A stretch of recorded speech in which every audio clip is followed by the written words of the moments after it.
Una volta che abbiamo compreso l'incastro che c'è tra i bisogni dei nostri clienti e le soluzioni che la nostra azienda si propone di offrire, mi piacerebbe in questa 18ª lezione insieme affrontare un tema che oggi ti propongo, appunto un approfondimento psicologico che ci serve per capire un pochettino quali sono le basi scientifiche dell'evoluzione del nostro cervello per capire veramente a fondo come e perché l'essere umano ha determinate risposte più emotive o razionali di fronte, no, alle sfide e alle problematiche che il quotidiano ci mette davanti. Il modello che ti sto per presentare è il modello che fa riferimento agli studi di McLean, il cervello trino di McLean, e in questo studio, in questa analisi che è stata fatta, si individuano diciamo, il cervello come un qualcosa che si è sviluppato appunto nei secoli dei secoli, no?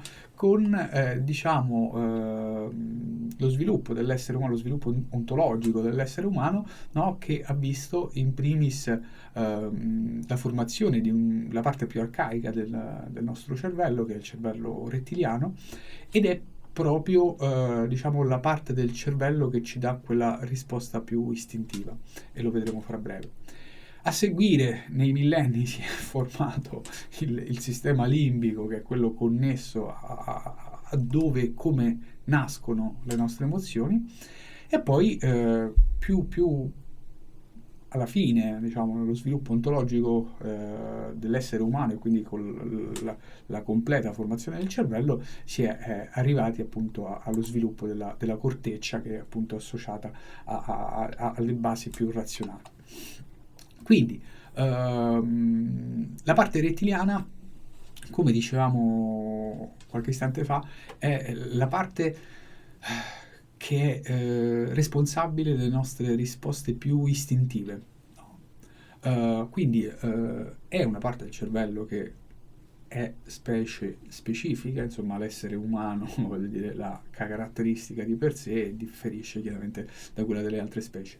Uh, Ciascun individuo poi ha diciamo, questa componente istintiva, di risposta istintiva, più o meno pronunciata, e la capacità di controllarla, no, si sviluppa sia con l'esperienza e sia anche, ecco, vedi questa linea del tempo espressa in millisecondi, diciamo che la nostra risposta istintiva è proprio quella che più immediatamente ci verrebbe, no? Di istinto, appunto, come dice anche la parola. Eh, la reazione emotiva in termini di millisecondi segue quella istintiva, no? Ma la segue veramente a strettissimo giro, ed una spinta anch'essa istintiva, mediata dalle attitudini, un pochettino anche dalla nostra esperienza, dalla nostra educazione, ed è un qualcosa che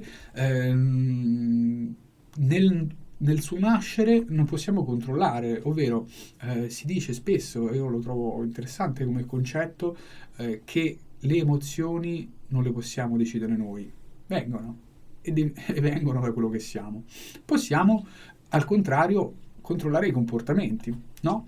Ed infatti la valutazione razionale, la capacità di controllare la risposta comportamentale alle emozioni che ci vengono e ci nascono spontaneamente, è una capacità che si addestra, è una capacità che è fisiologicamente deputata alla corteccia cerebrale, e temporalmente, vedi sempre in questa linea del tempo, in millisecondi, diciamo, diciamo, è l'ultima parte che segue le precedenti due, e che quanto più sviluppiamo e riusciamo a educare e ad accrescere, tanto più riusciamo a controllare il nostro comportamento in maniera adeguata alla circostanza in cui ci troviamo.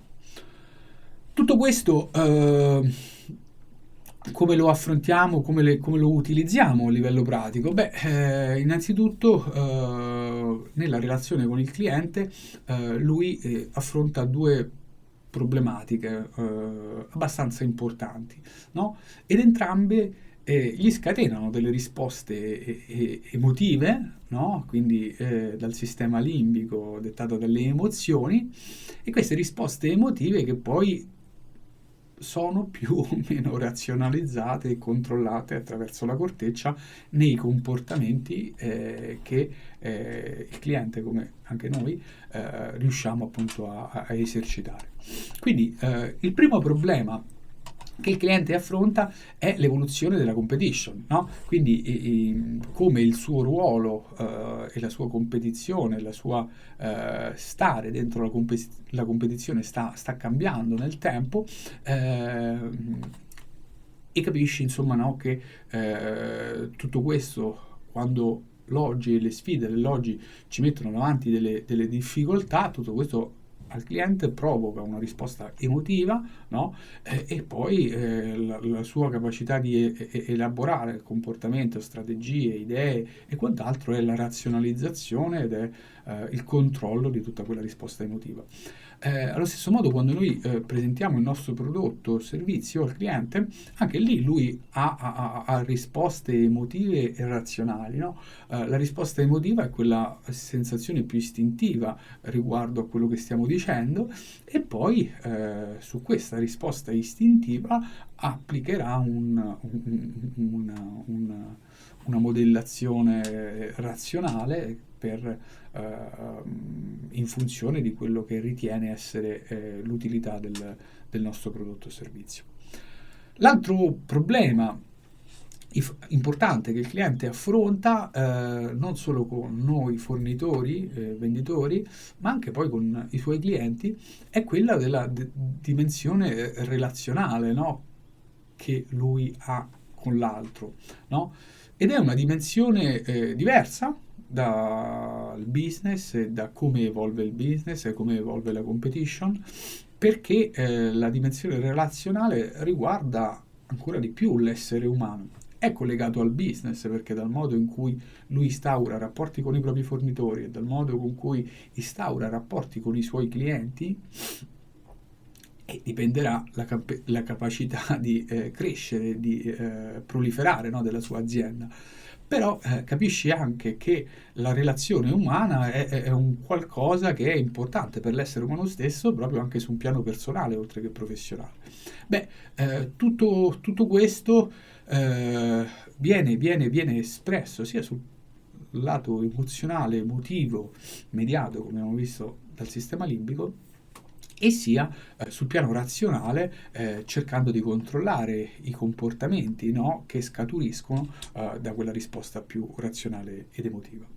Bene, tutto questo secondo me era importante perché ci aiuta a fare due cose importanti.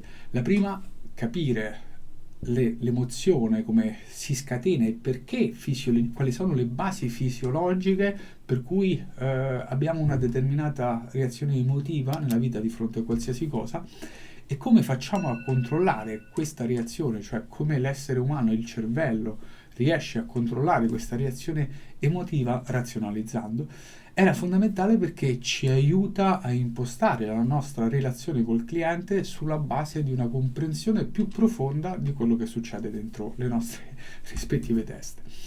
Tutto questo, secondo, ci aiuta a fare un passo in avanti rispetto alla concorrenza, no? Ognuno di noi, in qualsiasi settore opera, ha una concorrenza, e riuscire meglio dei nostri competitor a comprendere come la relazione umana funziona e quali sono anche le basi un pochettino fisiologiche di come funziona l'organizzazione dei sentimenti e l'espressione di questi sentimenti con la loro razionalizzazione, è importante perché insomma, ci aiuta a stare sulla cresta dell'onda delle competenze. Spero che tutto questo ti sia di aiuto, sia stato interessante. Nella prossima lezione approfondiremo i risvolti pratici di tutto questo. Buon lavoro, ciao!